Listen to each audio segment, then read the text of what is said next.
Golf Podcast, presented by Golficity, where we bring you the tips, instruction, and support you need to get the most out of your golf game.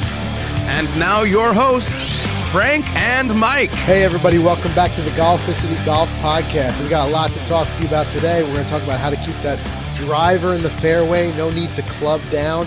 Plus, Mike just had his outing this week. Plaxico Burress, a whole bunch of NFL stars. I can't wait to hear from you with that. Man, I was jealous when you were all over Instagram seeing some of that. But Mike, before we dive into tonight's topic, let's talk about Canvas Pop. With Father's Day coming on June 18th, you can get a jump start on that special gift. This year, I'll be getting my father a truly personalized gift from Canvas Pop. Canvas Pop lets you upload any photo you want and turn it into a stunning photo print. It's one of the easiest Father's Day gifts out there. All you have to do is find a photo. It doesn't matter what size it is, and you just upload it to their site and place your order. You can even do it on your iPhone or any of your smartphone. He's going to love the print, and I'm going to do a recent trip he had to Pinehurst and put that up in his office. Yeah, that's a smart idea, Frank. And I love how they deliver it completely stretched, framed, and ready to hang on your wall. And if your old man doesn't golf, then you could print anything for him. A family photo, maybe a cool landscape photo that he took on a memorable trip. So get Dad a one-of-a-kind Father's Day gift this year with Canvas Pop. They're giving all Golficity Golf Podcast listeners 50% off their first order with code GOLF, all caps, at checkout. That's canvaspop.com. Enter code GOLF at checkout, and be sure to order by June 4th to guarantee that your gift comes in time for Father's Day. So order now and surprise Dad with something better than a tie or a pair of socks at Canvas Pop.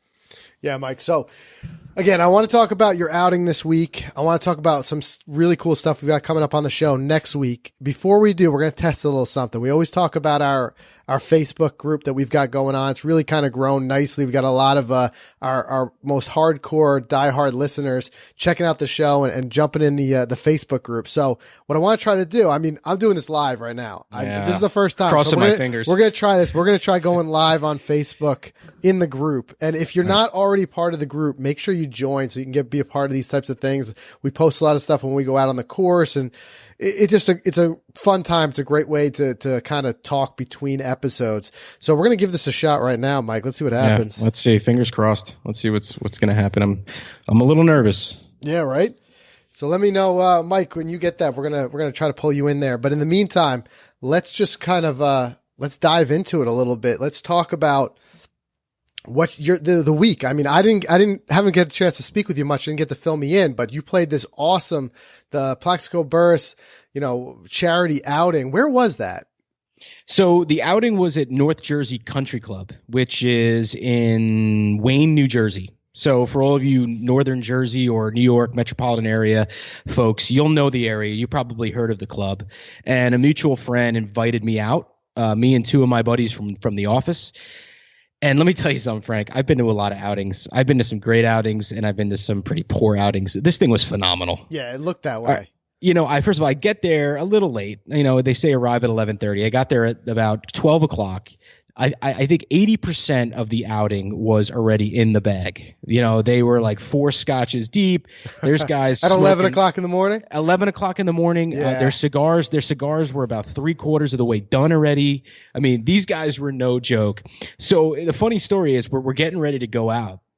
And, I'm seeing all these NFL stars, like some of the guys that I loved watching. I'm a Giants fan. So for me, this was, Christmas morning, not too long ago when they won the Super Bowl, guys like Brandon Jacobs, Ahmad Bradshaw, of course, Plaxico was there, obviously. And he's a tall dude, too. Tall dude. I saw him in that picture next to you. It's like head and shoulders. Yeah, man. He was playing well. I watched him sink like a 35-foot putt for birdie. His team somehow, I think, ended up finishing like 16 under, of course. Ron Harper, I think his team might have won it at like 18 under, but there was a lot of ringers out there. Funny story though, as I was getting in the cart to go out, this gentleman comes up to me, this big guy, and you could tell that he was an ex-football player. He says, "Is this 10B, card 10B?" I'm like, "This is card 10B. Yeah, this is my cart." Yeah. He goes, "All right, I'm with you." I'm like, "No, you're not." I'm like, I got 3 guys with me. I got my team here. He goes, "All right, well, let's go up to the front and square it away." So I walk up to the front, and I'm like, "I don't know this gentleman, but he says he's with us. Is it a fivesome today? Is that what we're doing?" And the lady was like, "No, every foursome gets their own celebrity." I'm like, Oh, my bad, dude. I have no idea who you are. I'm sorry. That's funny. So he couldn't have been that big a celebrity. No, so you get one celebrity per foursome, though. That's pretty cool. Yeah, so he was a cool guy. He was an ex-football player, running back over at Pittsburgh Steelers. Good career, good friend of Plaxico's. We had a lot of fun. Steelers, okay. So I wouldn't think you'd know him. You're a Giants fan, right? I mean, exactly. Exactly. And he's been out of the league for about 11 years now. So I wouldn't have known him, but we had a great time. It rained, but let me tell you, there was booze on every hole. There was free Tito's vodka, on hole 3, and there was German beers too, right? Love Tito's. That's my thing. It was great. We filled up the cups. We hit our tee shot. We went and filled them up again and got back in the cart. It was one of those days. So, all around. Not a scoring day. That's just a fun day. No, it wasn't a scoring day, but I actually played pretty well. I don't know. Maybe it loosened me up. That could have been it.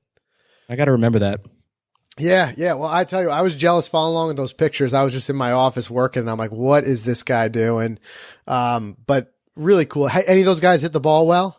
Any of them golfers out of the celebrities or the pros that the NFL pros that they paired you up with?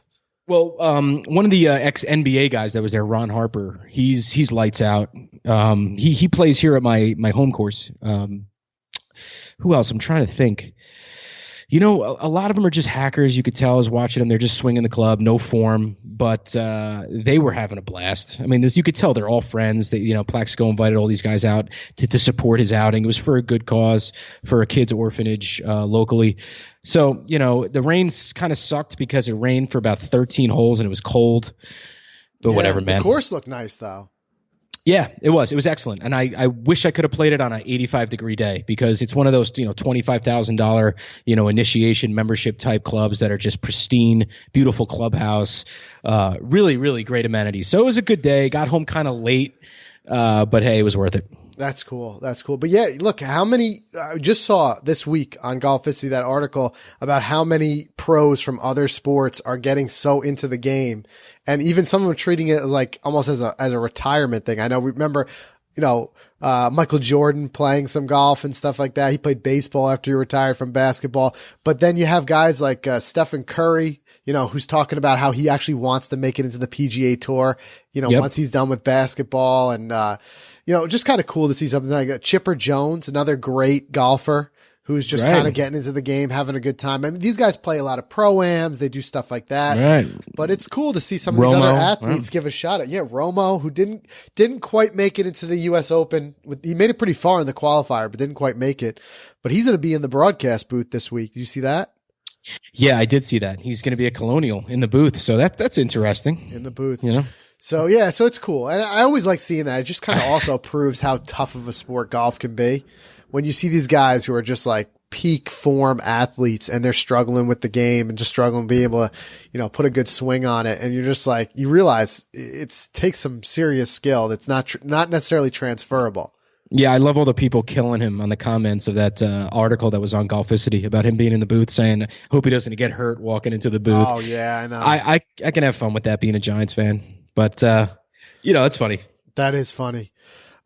So anyway, the other thing I wanted to tell you was next week, really kind of cool. We're going to have a great guest on the show. We're going to be speaking with, I don't know if you've got a chance to dive into this yet, but the, Tahada, I think I'm saying this right. I'm going to ask, make sure he has me clarify it for me next week.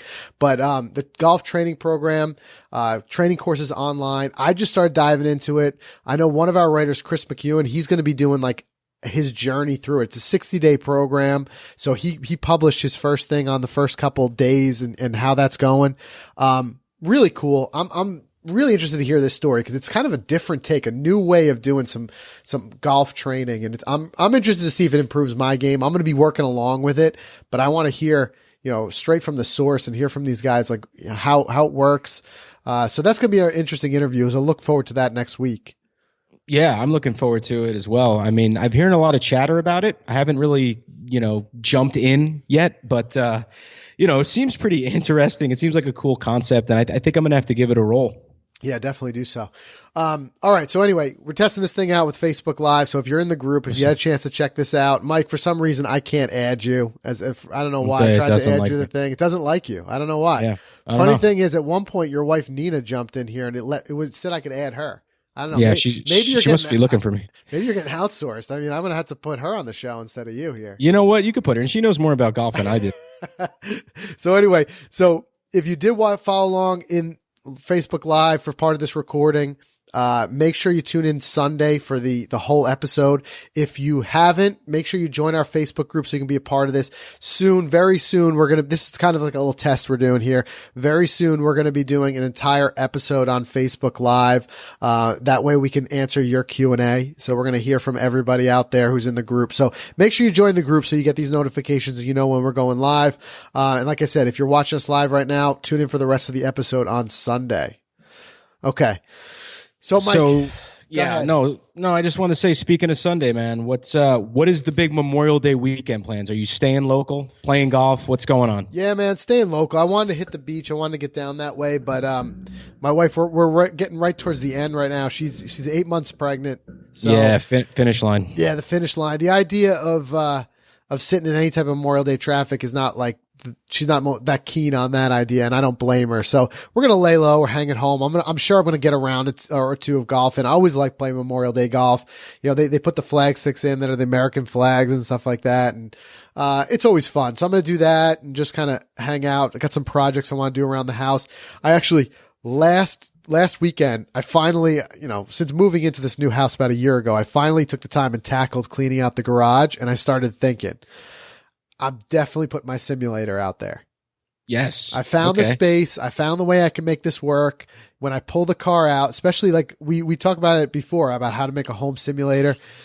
If I have that space when the car is backed out, no doubt that I can fit it. So I'm going to keep you posted on that. I don't want to tease too much about it until I start getting stuff put in there, but I'm going to do the simulator up so I can play in the garage throughout the winter.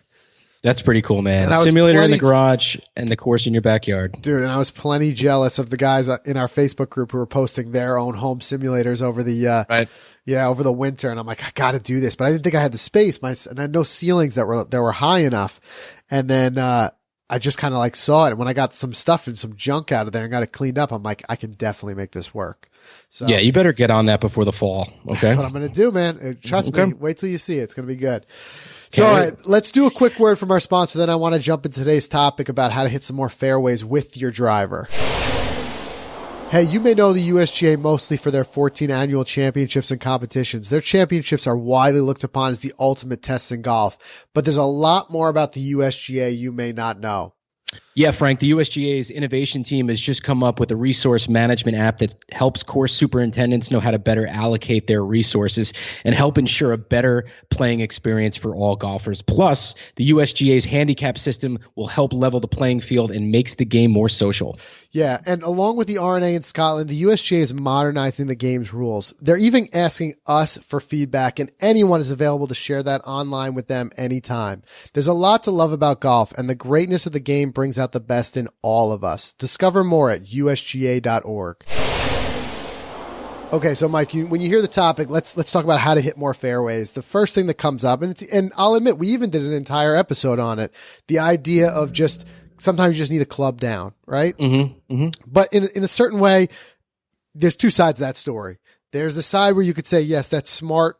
That's playing smart, playing and to the strengths of your game rather than the weaknesses. That's playing, in certain aspects, smart, course management strategy. And then there's the other side of it where it's saying, listen, you're also leaving a lot on the table if you always have to club down, because the reality is every once in a while you're going to be faced with, a long 430, 450 yard par four, something that's guarded by bunkers, trees, something that has a long carry. You and I played Mansion Ridge, not too long ago, which features a lot of holes with long carries off the tee and stuff like that, where clubbing down is not always an option. And, a smart course designer is going to do that. They're going to play at different ways to challenge you. And one way is going to be where you're going to have to hit driver on certain holes.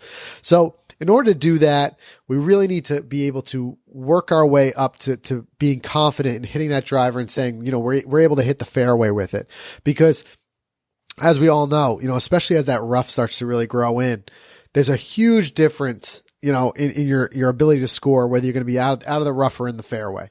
So this is a big thing. And I know this is something that you and I have both ebbed and flowed with in our own game. You know, you had a long time when you put the driver away, and I had a long time when I did it myself. You know, I was hitting 3-iron off the tee for a long time because I was super confident and I had no confidence in the driver. But I think as we had those varied slumps, you know, at least we weren't going through it at the same time. We were both kind of like edging the other person on and be like, come on, you know, let's get that driver back working, you know, and making it work. Because when it is working, man, it's a strong part of your game, you know? Oh, big time. You know, I mean, talk about shortening the hole. I mean, remember that stretch you just referenced where I think it was an entire season for the most part that I did not use my driver. I mean, think about that. I mean, 25 rounds without your driver. But I was so confident with that 3 hybrid. It's funny how the roles have reversed, by the way, Frank, with those 2 clubs. Because for me, I don't have the confidence that I had in that hybrid, and now I have more confidence in the driver. But that's a whole different, you know, topic and conversation right there.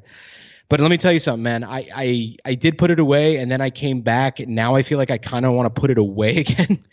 You know, but yeah, let me ask you a question. Let me throw this right out there. I don't even know if you know the answer to this, but what should be our percentage of fairway hits? I'm looking at my Arco stats of my 5 rounds this season, and I have my number.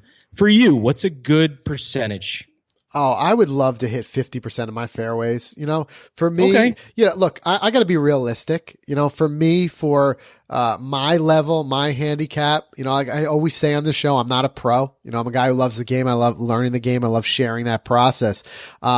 But I got to be realistic. And I think setting realistic goals are important. And when you set a realistic goal, it's easier to hit. And then when you hit it, you can step it up one more notch. So I like, as I talk about those incremental goals, I may set a goal of 50% and then try to, once I get there, I try to bump it up 60% and just get a little bit more. But driver, I've told you before, always been a struggle for me. It's hotter, it's cold. Lately, it's been a little bit better. I kicked off maybe 3 or 4 episodes ago saying that 2017 season just starting for me. My 2 weak points right now were driver and sand play.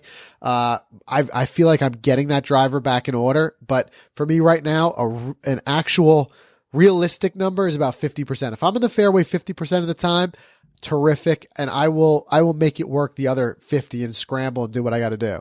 Yeah, and you know what's great? My number's 43.2, and I'm not too happy about that, but I guess it's okay for my handicap. I'm a little higher handicap than you, but I'm saying, okay, so if Frank's saying 50 and I'm at 43, then what's wrong with my game here? And then I scroll down, and before I threw up in my mouth a little bit, I noticed my greens in regulation are under 20%. That's where I'm getting killed. And you know what? When it comes down to it, greens and regulation, that's the stat that's going to translate to more scoring than fairways hit with the driver. As much as fairways hit the driver set other things up, I'll give you that. You know, you start hitting those greens and regulation, that's when you see the score really come down. Yeah, you just took the words out of my mouth right there when you said, you know, fairways with the driver. Because, you know, maybe I'll hit more greens with straighter shots in the fairway. Obviously, it just makes more sense. But why not back off it, Frank? Come on, prove me wrong. Why not back off it, hit the hybrid 200 yards off the tee box and go in with a 7-iron versus going in with a 9-iron from the deep rough? I don't know. Well, because when it boils down to it, it's going to work on the short ones. It's not going to work on the long holes. Again, use the math of that one. 450-yard par 4. You hit a 200-yard hybrid off the tee. You still have got 250 to go. It's just not going to happen. You know, it's not going to happen where you're going to be able to stick those and hold those greens and get those greens in regulation that you want to get. So it's an important thing. It's in that arsenal that you want to be able to have it, and you want to be able to work with that, because a big thing that I say, like, especially there's all different levels, but once you reach a certain level in your handicap where you're playing pretty solidly, I think the next thing that separates people from reaching that next level is adding that little extra distance off the tee. Because all things being even, if you're playing somebody who is evenly matched with you, except they are getting 30, 40 more yards off the tee, I guarantee you're going to have a tough time keeping up with them, because they're hitting 1 or 2, at least, 1, if not 2 less clubs into greens. And it's a lot easier to hold those greens. So if you're hitting only a hybrid or an iron off the tee, somebody who's able to hit that driver is going to have that advantage without a doubt. So it's an important thing to do. I'm just thinking about your hybrid too. I think part of the reason why you're having trouble hitting that thing is because does it have that terrible rattle? I think that would distract the heck out of it. You gotta fix that shaft. I know. I'm going to regrip the clubs, and once they open them up, there's like a little plastic piece that broke off in there. Those clubs are on the way out. I don't want to let it go. I need to put it out of its misery soon. It's that old. Yeah. But yeah, I know. It's annoying. I'm just looking at my stats as we're talking about this. My fairways hit right now, and I didn't look at this before I named that number, but it's 55.7. Okay. So I'm liking that. Greens and regulation, I'm a little low too. I'm 33.6. So I think we're seeing the spot where we both need to work on it. Mm-hmm. I'm seeing one thing here that is a definitive glitch. I don't know how this messed up. Longest drive. Mine too. 362. 342. I mean, yeah, there's something wrong. It didn't register a shot or something. I couldn't hit that with a cannon. I couldn't. Yeah, I know. It's funny. I had that issue the other day, and it said longest drive 587 yards, and I had to go into the round to find where I didn't add a shot. Yeah. It was crazy, but whatever. But technology. That's the cool thing about this. The more rounds you get on your belt, it starts to get more and more accurate. Yeah. Mm-hmm. So, but anyway, let's talk about how we can get there. So we talk about the importance of it. All right. And I think everybody knows and everybody wants, in a true wish list situation, everybody wants to be able to, rely on and be able to hit that driver off the tee and know that they're going to hit that fairway. So how do we get there? First thing is it really starts with balance. We did an entire episode on balance, which quick sidetrack that just kind of reminded me when I said entire episode. I get a lot of people lately who either notified us through the Facebook group or emailed us saying they just discovered the show and they want to go back and listen to old episodes. iTunes only displays the 50 most recent episodes. We're up to 169. So if you want to access any of those old episodes, they're all there for you, all available for download. Just go to golficity.com, click podcast at the top. We've got a page that puts them all. They're all free. I don't know why it's like that with iTunes, that they only display the 50 most recent. I guess it's just the way that stream works. But that doesn't mean they're gone. Anybody who wants to go back and listen to old episodes, they're all there. So definitely check that out. But anyway, back from my little sidetrack. If you want to hit more fairways, you really got to be balanced. And a lot of golfers, especially at the higher, handicap level, a lot of golfers have more trouble with their balance than they're aware of. A lot of us don't even really take the time to think about it.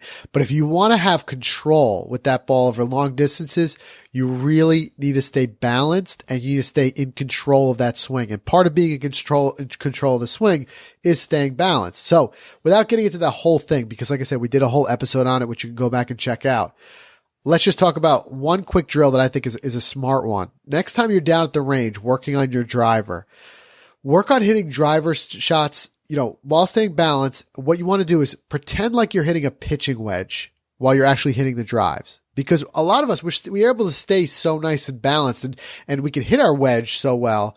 But when it gets to our driver, it's a different story. I'm kind of like that. I could really almost feel like I could turn it off and not have to think about anything and hit my 9-iron, 8-iron, pitching wedge, all those fine. But with driver, I feel like I got a million things running through my head because I'm trying to make sure. And I understand swing thought. We've talked about it, simplifying. But a large part of that is because of the fact that when you're having that much inertia, that much motion, swinging a longer club, a longer swing plane, there's a lot of things where if you do have issues with your balance, they can go off track really quick. So by using that mental image of making a wedge swing, a lot of times that's enough for players to fall into that nice tempo with that better balance. And you could kind of, after you get it for a while, we talk about this a lot. You could speed it up. You could, get a little bit more power, but just try hitting. And I think this is very similar to the way I talked about before, a drill where I said, just take your driver and try to hit it 150 yards. Something like that. And then you start to feel the nuances of that swing. And if you are off balance anywhere, you can kind of feel it because you're slowing things down. So that's an important one. And I think anybody who's struggling with driver, try that little drill next time you get out to the driving range.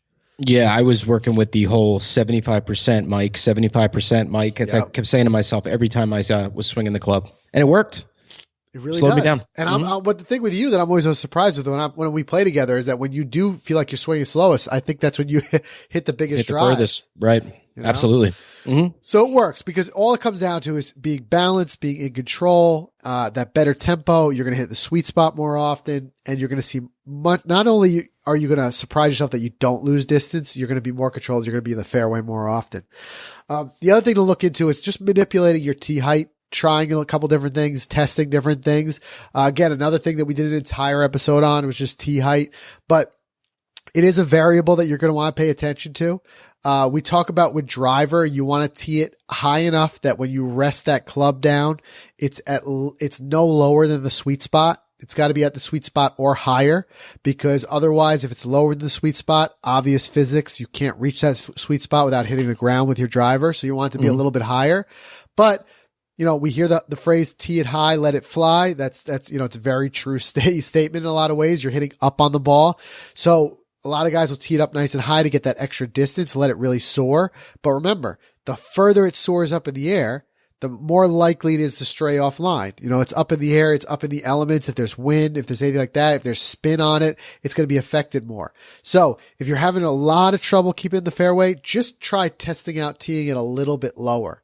You may lose a little bit of distance, but that little bit, a little bit down more, let more and more, you might see that you get a little bit more control, especially if you're playing into the wind. A windy situation, no matter what, you should tee it all a little bit lower. But I've seen pros do this.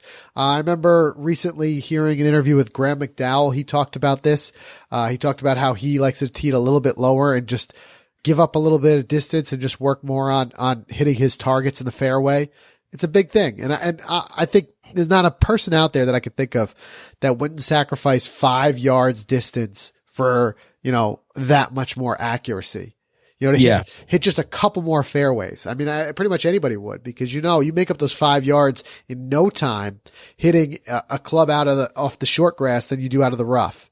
Mm-hmm. Because look, let's say you're 10 yards further, but you're in the rough, and now you got to club up because you're in the heavy stuff versus be able to hit like a nice clean, mid iron out of the fairway. Exactly. And I can't tell you how many times in the last couple of weeks with this wet northeast weather that it's not just an extra club out of this rough, it's like 2 clubs, and everything's coming up short, hence the 18% greens in regulation. So exactly. I totally hear you. There's one thing, as you were talking, I think I mentioned this a few months ago, Frank, when I went for that swing analysis near me, I was swinging driver. I was swinging down on the ball, like my irons and wedges. And I didn't know that until the guy watched it and he filmed it. So I kind of urge everyone out there, take a camera, set it up to where the lens is facing your belly button on that angle, and just see if you're swinging down on your drives or you're swinging up. For like 15 minutes, he made me do a drill that he put the tee really high, just like a little bit of it went into the ground. And he said, there's no ball on this tee. He didn't put a ball on the tee. He said, I want you to swing up and just chip this tee to the ceiling with a full driver swing. Yeah. Just to get me in that motion of where you're hitting up rather than hitting down. Exactly. That's smart. So otherwise, instead of that's a cool drill, because otherwise you'd be driving that tee into the ground versus picking it up.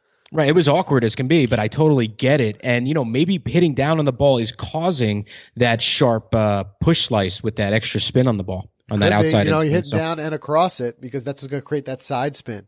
Exactly. But regardless, teeing that ball a little bit lower, but remembering not going so far that you're getting a situation like that where you're hitting down too much or whatever it may be. You want to make sure that ball is still equal with or slightly above when you rest the driver on the ground next to it, your sweet spot. Because if it's below that, again, physics, you just can't hit it. Another thing that's important is picking a smart target. You need to be comfortable. In order to do this, you need to first be comfortable with your ball flight pattern. And remember, all of us have for ourselves, it's unique to us, like your fingerprint. You have a unique ball flight. So whether that be a slight fade, a slight draw, whatever it may be, you need to become aware of that. And I see a lot of times so many people try to work against it because of the fact that they want to hit a different ball flight. And I think sometimes it's kind of like spinning your wheels. I think it's better sometimes just to embrace your natural ball flight and just work with it. Now, if your natural ball flight is a huge hook, a huge duck hook or a massive slice, then of course you've got to change it up and fix it. But what I'm saying is, if let's say your natural thing is like a little baby fade, I don't think it's wise to try to work and work and work to turn that into a draw. Because I feel like you could play into that fade. Look at a guy like Bubba Watson. You think he's trying to play a draw? No, he knows his shot shape, and that's what he does. Same thing. If you have a little bit of a draw, don't spend a ton of time trying to turn it into a fade. Just work with it. But here's where you got to pick that smart target. You got to know what your ball flight is, where your ball tends to curve, and then pick a target that'll make it so that will work into the meatiest part of the fairway. So for instance, let's say you do have a slight fade to your drive. Mm-hmm.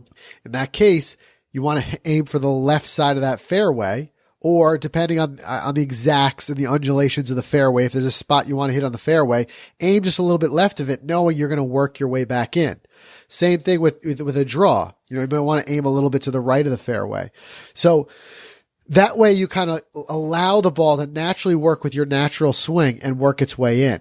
Now, I feel like there's a lot of times I have to dispel things so that I don't get like a million emails of people telling me like that's messed up. I'm not a believer of if you have a wicked bad slice to aim 2 fairways over or directly in the woods, because you know, when you do that, you're going to catch one nice and it's going to go directly where you aimed it. And it's going to go just like a rocket into the woods. If you have that situation, you'd rather work on fixing your slice, fix it, get through it, you know, those types of things. But what I'm talking about is once you address your natural shot shape, just allow it to work with it and pick smart targets that knowing that that's the way that the shot is going to go in and out. It's kind of similar to if anybody bowls, you know, you have those on the lanes, you have those little arrows, and you know, if you curve the ball in, you start a couple arrows over. Same type of thing with picking a smart target when you're out there on the fairway. Does that make sense? Yeah, it makes perfect sense. And I wish I can say that I do this and I do it well, but I don't, you know, because with me right now, I'm at the point with my driver where I'm back in the situation where I was a couple years ago, where I don't know what to expect today from this club. I don't. I just going to hope it's working for me. There are days where the other day at the outing, Frank, the first 5 holes, I just croaked my drives. You know, upper 200s, bombed, and they were all going dead straight. I was aimed a little left, so they were being left, but they were straight left. Yeah.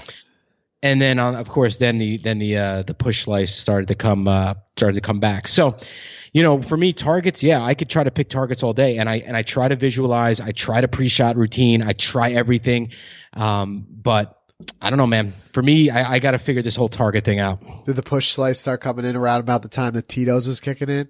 Yeah, that's exactly when it started to go. Call it the Tito's slice? Yep, yeah. Exactly. That's my favorite drink, the Tito's slice. The Tito's slice. I like that. Yeah, look, at the end of the day, there's going to be your fun outings and there's going to be your more serious ones. But every once in a while, you got to put one of those fun ones in. Another thing that you could do, just kind of getting back to it, I'm trying to just hit you guys with as many quick tips as you can. Try these different things we're talking about here, and then see which one works for you. A good thing to do, just choke down on occasion. You know, when a shot comes up, especially, you know, we all know you played where you have this couple holes where you have a big wide fairway and you can just let it rip. And then you got a couple holes or links courses where it's a little tighter. In that case, don't be afraid to, instead of just throwing the driver back in the bag and pulling out an iron or something, keep the driver, just choke down a couple inches. You know, even moving down the grip just an inch or two could go a long way towards improving your accuracy, because largely, again, the physics involved with that longer shaft, a lot more things that can go wrong. We've talked before about cutting down your shaft and because more and more we see it where club manufacturers are coming out, you know, out of the box with longer and longer shafts in order to get to those extra distance that they're claiming in the commercials. Whereas largely the pros know, you know, that they don't even play shafts that are as long as some of those. That's another good reason why we talked before about getting a club fitting, making sure not only the right stiffness, but the right length shaft that you're playing. Mm-hmm. And a thing that I kind of always tell people whenever they ask me that question, like I'm thinking about cutting down my shaft, what should I do? I always say first, just choke down a couple inches and play a round or two like that. That simulates the same effect of cutting down the shaft by 1 or 2 inches. And doing that, you'll get a feel before you commit to something like actually cutting your club. You know, you get an idea, but it could be a really effective thing, especially if you just need accuracy on a specific shot. Give it a try. I would first practice it, as with anything, practice it on the range so you can get used to it, because there's going to be a slightly different feel to it with choking down, but it is a quick and easy fix. It's something that really helps also if you're playing a tee shot into the wind, not only teeing a little bit lower, but just being able to reduce that swing speed a little bit with a slightly choked down grip. It's going to help to reduce that spin rate as well. You know, less swing speed, less spin rate. You're going to have less of an issue keeping it, you know, in the fairway. So that's an important one. It's something that I've tried many times before, and I do get a little bit of a benefit out of it. And if you find that you're choking down all the time and you feel a lot more comfortable that way, shorten the shaft. That's it. That's it. At that point, you know, look, I play more comfortably here. Bring it to a club fitter, show show them like, this is where I put my hands and I'm hitting the ball 10 times more accurate. Chances are you're not losing that much distance. And then they'll be able to cut it down, re-grip it, and then you just play it comfortably from there. Yeah, no, it makes sense. I mean, I've never tried to choke down on a driver, but I will definitely try to get on the range and practice it before I try it. Yeah, think about it. We do it with every other club. You hear That's right. I'm just going to hit a choke down 8-iron here. I need to shave a couple, yards off it. It feels so much more controlled. It's like chipping. We choke way down for chipping because we want to really control that club head. So same type of thing. It's simple way to just kind of make a small adjustment without having to make a million adjustments to your swing. You make a small adjustment to the way you're gripping it, and then go with it and see what it does. So see what it does, see if those things help you. But the most important thing is don't give up on your driver. It's really, you could get that accuracy. You'll get there. Even if you're struggling with it, even if you're in the worst slump, there's still a time and a place to use that 3-wood or the hybrid on very specific holes, but you just don't want to long term be playing your game that way. You don't want to always be, day in and day out down like one less club, because at the end of the day, you'd be able to take advantage of this. If you get this club working for you, you'd be surprised at how much it really helps all the rest of the areas of your game, that little bit of distance. And once you do, sometimes it just takes a little bit of committing to it, practicing it, getting on the range, doing these things we're talking about here. And then you'd be surprised. It only takes a couple of really nice drives for that confidence to really start kicking in. And then once you get that confidence, you're able to do it. And then you can make these little adjustments. Like I said, when you need a little bit more accuracy, maybe a slight choke down, or a little bit more accuracy, maybe on that particular hole, you tee the ball a little bit lower. Whatever it may be, you could do it. You could get back out there and get working. Let us know. Let us know if it's something you're struggling with now. Post to the Facebook group. See if it's something you struggled with before, we could talk about it, kind of decompress it a little bit further, because like I said, it's a firsthand thing that both Mike and I have both struggled with significantly, and we've worked our way through it from time to time. Sometimes we work our way back to that problem again, but that's the way this game works. It ebbs and flows. So you just got to keep reminding yourselves of these important basics and then come back to them. Yeah, you know what I said the other day to someone? I said I don't want to play golf ever again. I said that. That's how I'm looking at my last 5 rounds, Frank. I'm in a little bit of a funk. And looking at these 5 scores actually looks like 5 speeding violations that I would have gotten arrested for. That's how high they are, these numbers. So, picture that, and I think part of it, and think about this, I haven't been to a range to practice maybe all season. And last year I was going quite often. Remember, I was going like once or twice a week after work, and I was playing much better. I really think that it's lack of practice. So I think if I can kind of get this thing under control, I think my numbers are going to get better. I think my Fairways number is going to go up. I'm going to try some of these. These are some pretty good tips. I definitely have to bring these out there. There is no doubt in my mind those two things are correlated, because as you were saying that, I was going to say, I remember last year you're really hitting the range and committed to it. That was back when you had 1 kid. Now you have 2. Yeah, now I have 2, and you're going to be there too. I'm going to be there in a couple of weeks. I know how hard it is, and that's why I tell everybody, this also being realistic about your game. That reminded me of kind of a funny thing. I was out there playing my usual foursome over the weekend, and one of the guys brought up to me. He was like, he saw on a Golf Channel or somewhere, Justin Rose was saying how, why so many of you amateur golfers play well on the back nine and not well on the front, which is an episode we covered, right? Is he's like, you just don't warm up properly. You don't get fully ready to go, and you're cold for the first 9 holes. Great point. I'm 100% behind that. It's what we talked about in that episode. And I said, any bit of warming up or getting ready you could do. But then he talks about his routine, how he warms up with 45 minutes with a kettlebell. Right. Mm-hmm. Kettlebell. You could tell how much I work out, right? Exactly. Yeah. So he warms up 45 minutes of that before he does anything else. Then he hits the range for an hour. Then he does it all before he goes out there. And I'm Must be nice. That's great. But you know what? There's the reality of the rest of us who run out there, try to get the first tee time like I do on the weekend, play as the sun is coming up so that I can get back home for all my family obligations and things like that, or run out there after work and try to get around it before the sun goes down or whatever it may be. So I know there's a reality. I mean, that's what we talk about on this podcast all the time. We're not pros. We're not these guys who are going to, say that we're out there practicing all day, every day. You do it when you can. And we know the correlation works. Warm up, practice, hit the range before you go out there. It's going to work for you. Reality, you may not be able to do all those things, but do as much as you can. Work it in when you can, and you will see that improvement. So the proof is that it will work. The reality is you got to fit it in your schedule and make it work. Yeah, it makes sense. And I want you to do me a favor because I just had my second child 7 weeks ago and you're about to have yours. I want you to go on a complete bender this weekend. I want you to drink for 72 straight hours, wake up in a puddle of whatever, go play 15 rounds of golf over the next 2 weeks and just have a blast with it. Okay? Yeah. I know. It's like this. It's not economies of scale when it comes to the kids. It's good times. But hey, I'm still playing golf, so there's hope. Yeah, there you go.